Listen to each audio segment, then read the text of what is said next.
Hi everyone, it's Lindsay. Welcome back to another video. Today I want to share with you some Zentangle backgrounds that I made. They're very easy to make. All you need are some stamps. So let's go ahead and get started. The stamps I'm using today are from Crackerbox Suzy stamps. Everything I'm using, all the supplies I'll be using is going to be listed and linked down in the description box below so you can easily find what I'm using. Now, the main thing that you want to think about when you think about stamps for these backgrounds are you want them to be line stamps. Think about Zentangle when you look at it. It's very thin lines. Maybe some thicker lines in the middle, but for the most part you've got some thin lines that look like line drawings. So those kinds of stamps. For my stamps today, I'm going to actually be using them on acrylic blocks, and I would suggest using a stamp positioner. Now, to get my stamps to stick to my acrylic block well, I am putting a little bit of adhesive on them. You can skip that part. I don't want mine to move. I want mine to stay put. So each and every time I use my stamp positioner, it's going to be correct. For my stamp positioner, since I'm using rubber stamps, I am using a Stamp-A-Majig. This is an older style of stamp positioner, but I still love it. It works amazing with your rubber stamps. What you do is you have your little Stamp-A-Majig piece, and then you have your clear sheet. On your stamp positioner, your blue part, there is a right angle. Tuck that clear sheet into that right angle. If you've lost your clear sheet, a piece of acetate will work as well. I like to take my stamping ink, go ahead and prep my stamp, and then put your acrylic block right into that right angle, smush it right up against there, and stamp down onto your clear sheet. I like to use the rough side so everything stays put, and that way the clear side can kind of go up against the backing, can go up against the cardstock and slide around very easily. For my first background, I'm going to be using the Clematis Doodle stamp from Crackerbox Suzy Stamps, and I'm using the Midnight ink from Catherine Pooler. Whenever you're stamping your backgrounds, think about how you're going to color them. Use an ink that will play nicely with your coloring. There is nothing worse than doing your background and thinking, oh man, I used the wrong black ink. I've done it too many times to count, so just think about what your coloring medium is that you're using. So I stamp my first stamp, then I'll go ahead and take my clear sheet and line up the stamp exactly how I want it to look and where I want it to fit. I'll place down my Stamp-A-Majig blue handle up against that right angle, the corner. Now here's where you kind of need to think about this particular stamp. For this one, I went ahead and stamped it down after I lined it up. Now, think about an acrylic block. It has 4 corners. Each one of those 4 corners can sit nicely into that Stamp-A-Majig. But not every time you put that corner is it going to line up how you stamped it on your sheet. So what I did was I actually marked the corner with a little Sharpie that goes in the corner of the Stamp-A-Majig. That way, every time I line up my clear sheet, get my positioner ready, I know what corner of my acrylic block I need to put into my stamp positioner so my stamp will line up how it's stamped on the sheet. I messed up whenever I first started this and it wasn't lining up, and then I would have to twist my acrylic block and try to figure it out. Just put that little dot there when you start stamping, and that's going to help you line this up each and every time. So I stamped 3 of those little doodles connecting the 2 little leaves on each side across the center of the card. Then I'm going to move down a row and I'm going to connect the 3 leaves. There, it's much easier to see as I'm doing it on video than to explain it. But I'm just lining up my clear sheet, how I want my stamp to look, where I want all of my leaves to touch, positioning my blue handle, making sure that it's nice and tight and lined up and everything's positioned just perfectly. Then I can go ahead and remove my clear sheet. ink up my stamp. I've got my little mark there to know which corner of my acrylic block needs to fit into my stamp positioner. So I'll go ahead and get that corner in there, and then I can stamp directly down, and it's going to line up like a dream. Now, this is my favorite stamp positioner to use with my red rubber stamps. I love my Misty. However, it is not great for this particular background. So I like to use this. Now there are different stamp positioners out there that are very similar to this. There's one from, I believe, Apple Pie maybe is what it's called. I don't know. There are a few different stamp positioners like this, but you could also make your own with any right angle and a clear sheet. I've seen people do it. There are videos of it online, so you could easily make your own as well. I'm going to continue stamping out my background, making sure to line up all three little leaves and just continue to stamp my rows and create this background. Now the great thing about using a stamp positioner is if you mess up stamping the first time, you can still go back and stamp it the second time. So you'll see once I have this little ink removed, I did leave this part in there so you could see we all messed up. I messed up here.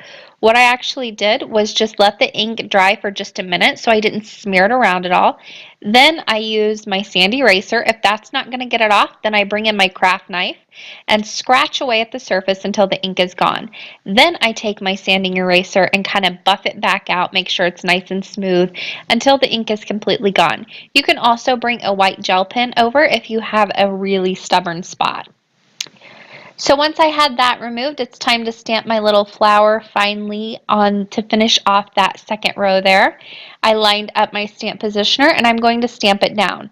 Now this time, it didn't stamp completely solid, so what I did was I just inked it up very quickly, continued to press it down again right in my stamp positioner, and it will line up like a dream. It is a little bit darker because I did that double stamping, but once this entire background's complete, you'll never know. It's going to be so busy, but it's so beautiful. I'll continue to stamp this background. I went down first, and then I'm going to go ahead and continue on the upper part of this panel. There are a ton of different ways you can line up this stamp. I happen to be doing it this way, but you could easily line these up where each leaf is one on top of the other. So instead of going kind of in the middle of each one, when you go up a row and you go in the center of two underneath it, you could go directly on top of each one, and that would make a gorgeous background as well. A lot of different ways you could make this your own look. There's a closer look at the background all complete, and now let's go ahead and move on to the next background. So for my second background, I'm using a different stamp. This is the flower doodle stamp. You see a trend here. These are all doodling type of stamps. Again, I'm going to put it right onto my acrylic block. This already has the adhesive on it. That way it's going to stay put. It's not going to fall off at all, and it's going to be in the same position every time. It's not going to shift around on me. I have my little dot in the top corner there, and I'm going to get my stamp positioner ready. I've got my handle and my clear sheet tucked in, and then I'll go ahead and place my little dot right in that right corner and stamp directly down. Again, using Midnight ink from Catherine Pooler, and I am stamping on the rough side of this sheet. I find when I do that, the ink stays put better. I have a less chance of smearing it as well.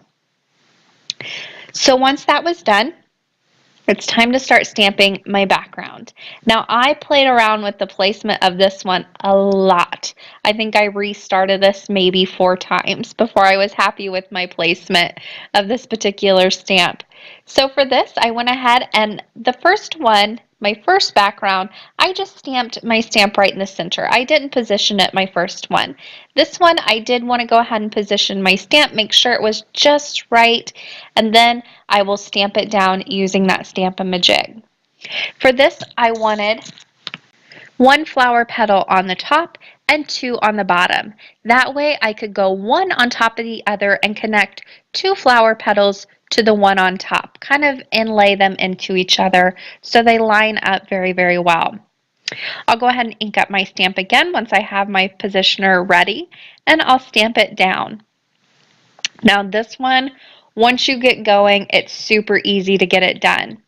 You do want to remember to finish off your edges. This does get a little tricky when you're doing very, very little stamping. What I like to do is put a little bit of removable adhesive on the back and tape it down to my work surface.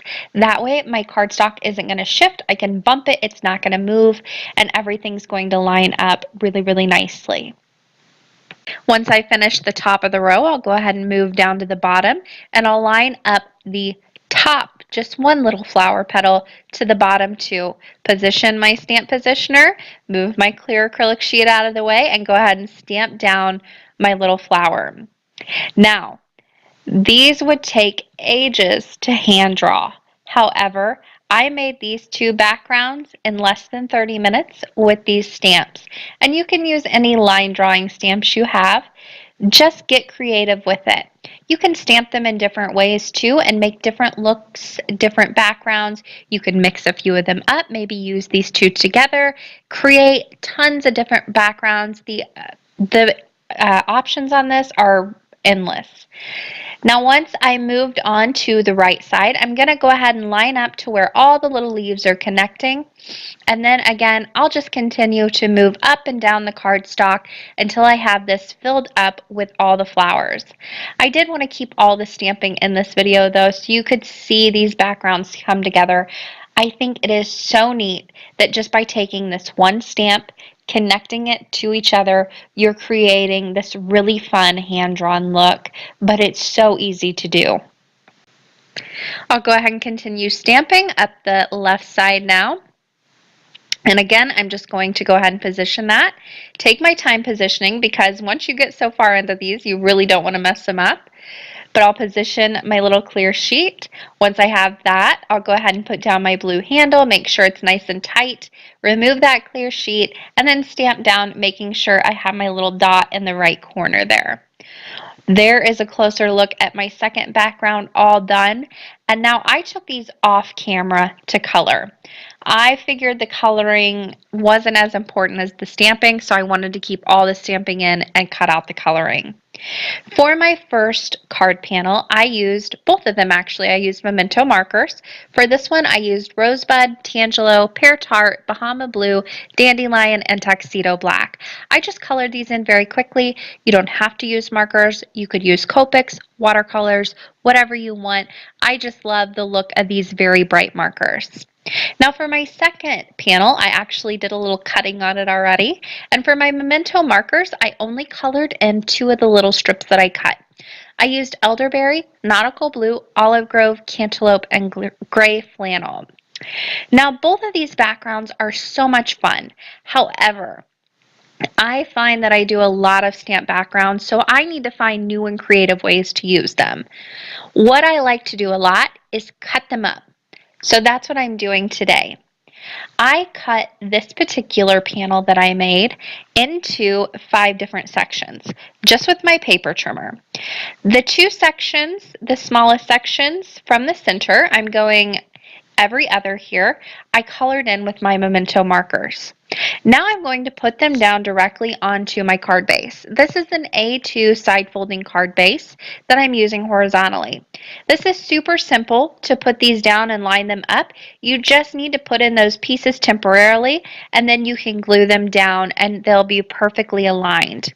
Now for my final 3 pieces, I'm actually going to add little mats onto them. This is very easy to do. All I did was cut cardstock strips. In this case, I'm using black cardstock strips to help them stand out. I added a little bit of adhesive along the edges that will be on the inside of the card, not any of the outside edges, just the inside portions that I cut. Then I will go ahead and add those very, very thin strips of cardstock. I don't mind the overhang right now because I find it easier to take my trimmers and trim them once I get them attached to the panels. This way, I don't have to do any measuring and everything's going to look perfect when I'm done. So I just take my long blade scissors and cut them off very, very quickly so they're nice and flush. Then I added foam tape to the back of each one of those pieces, made sure I had them in the right spots before I put them down, so I laid them all out, and then I'll go ahead and start gluing them down. I just take the release paper off the back of the foam tape and then place them down in the spots. This is not only going to give these different looks, so you have some colored panels in there, you have some black and white panels, you've got those mats to add some definition, but now you've also got that definition, which makes this background even more fun. I just love the way this one turned out, and it was as simple as cutting up the background, just taking it to my paper trimmer and slicing it up. For my sentiment, I forgot about it, to be quite honest. I thought more about my backgrounds on these cards than I did on the sentiments. So what I decided to do was take a Thinking of You sentiment from Crackerbox and Suzy stamps, and I stamped it right down onto a black cardstock strip, and I stamped that down with some Versamark ink. I'm going to go ahead and heat emboss this with white, so I've got a nice black and white, very nice contrasting sentiment ready to go on my card. I heat set that very quickly. I added some adhesive to the back of that, and then I'll go ahead and place that down right in the center of the card at an angle. So this is just going to fit right in with all those different cuts I have going on that background. Now once I had that placed down, I just used my scissors very quickly to go ahead and cut that flush with the card itself. Again, I find it easier to go this route and just cut it down once I've got it attached with my scissors than to try and measure and cut with my paper trimmer beforehand. So much easier to do it this way. I left this as is. No embellishment needed. Super duper simple to do once you get that background done. All it took was some stamping, some coloring, and some cutting. Now, my final card, my second background. This one is my favorite. I wasn't quite sure what I wanted to do with it, so I just, again, took it to my paper trimmer and started cutting on it. There's no measurements here. There's no rhyme or reason. I just started cutting where I thought it looked the best. So I cut the top off, then I put it in my paper trimmer, and I just move it around until I'm happy with the look of it. Then I just go ahead and give it a good cut. Now for this, I really wanted those to show up, but I didn't know how to do that without adding mats behind it. So what I decided to do was actually take each one of those pieces and where it's going to meet the other piece, not anything from the outside of the actual panels itself, but just the inside where it's going to meet those other pieces that I've cut. I'm going to cut just a sliver of that off. This is going to create a little gap in between each one of those pieces. It's still going to show up as one big background, but adding that little bit of a gap in between each panel just allows for more interest on the background. This is another trick that you can do. Just cut little bits of it off. Allow that background to peek through. You could even stencil or ink blend on the background and add more interest, and that would peek through those gaps. You can take this as far as you want, or you can keep it nice and simple with a white background like I did. To add a little bit more interest, I did pop each one of these panels up. I'm using foam tape on the back. Again, if you want simple interest, just add dimension. That's what I like to do on a lot of my cards. So I added quite a bit of foam tape to the back of these pieces, and I'll just go ahead and position them right onto an A2 top folding white card base. These are super simple to line up because I didn't cut anything off the sides of them where they meet the outside edge of the card base. Really easy to line up. You just line it up with the outside edges of the card base. So I put on the top piece first, then I'll go ahead and put on the bottom piece. The center piece is going to be the most tricky. It's still really easy. You're just going to line up the outside edge and center it in between your top and bottom piece. But just put that top and bottom piece on first so you can go ahead and center that in between the two of them. But again, really easy to do. Then I've got this nice background that has that nice geometric look, but also those cut lines in between for more interest. I finished this one off with a prayer sentiment die. I just found that the easiest route to go on this. You could always add a sentiment strip or a nice little sentiment banner right in the center of this card, and that would be gorgeous as well. Again, no embellishments here. I wanted the backgrounds to be the main focal point. A final look at both cards, and that is going to do it for me today. There are going to be links down below that you can check out in the description box. Also, don't forget to subscribe, and there's going to be another video that you can watch next to keep you going. Happy crafting, everyone!